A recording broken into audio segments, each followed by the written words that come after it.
General Don Anyadwe has said that President Museveni is just playing a smart political move.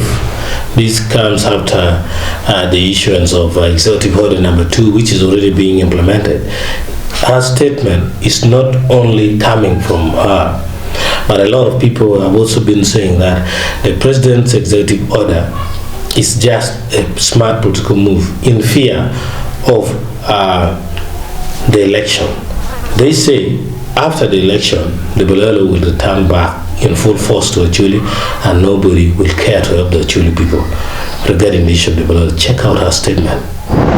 Acholi people, you know what is going on? Northern Uganda at large, do you know what is going on?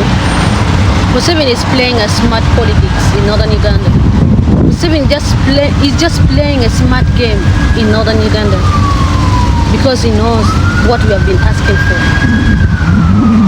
He's just playing a smart game by asking Balaalo to pack and leave. But for how long have you been crying? For how many years have you been crying for Balaalo to pack and leave? For how many years? For how long have you guys been crying for Balaalo to leave Northern Uganda? And they are not leaving. And the government of Uganda has done nothing about it. Museveni did nothing about it. Now he's saying Balaalo must pack and leave. No, he's lying. He is lying. You know what? He wants to do this because he knows the 90% of his votes are from Northern Uganda. The 90% of his voters are from Northern Uganda. So by doing that, by telling Balaalo to leave, the Northern people will vote for him. That's what I know for sure. But after elections, Balaalo will go back to Northern Uganda. They will grab land, they will kill people, they will steal cows, they will do anything they want in Northern Uganda because they know they have 100% support from the Northern Ugandan people, from the government of Uganda. Museveni has been supporting Balaalo from day one. They arrived in Uganda. From day one. He's aware of what Balaalo was doing in Northern Uganda because he's the one supporting them. He's the one giving them the courage to do whatever they want to do in Northern Uganda. He was the one behind them.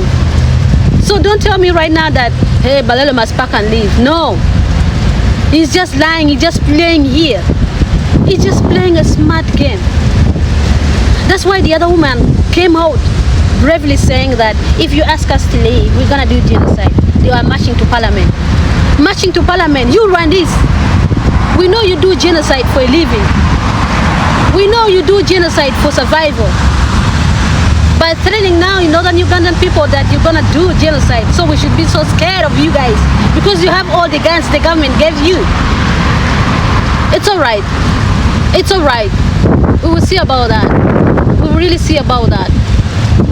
I'm coming back with part 2. Well, a great number of people are already having diverse ideas. We have received a lot of comments about the executive order, about the Balaalo, the genocide comment by the Balaalo, and we are planning for a massive online conference that we will communicate very soon if all our technical progress have been made possible. So get ready, get prepared to join the discussion. We give room for everyone to express their views, those who support the Balaalo and even those who does not support the Balaalo. But of course, in Acholi, the majority of people don't support the Balaalo. So stay locked on Acholi Pro Evo TV as we keep bringing you what concerns Acholi and the rest of Uganda. Thank you.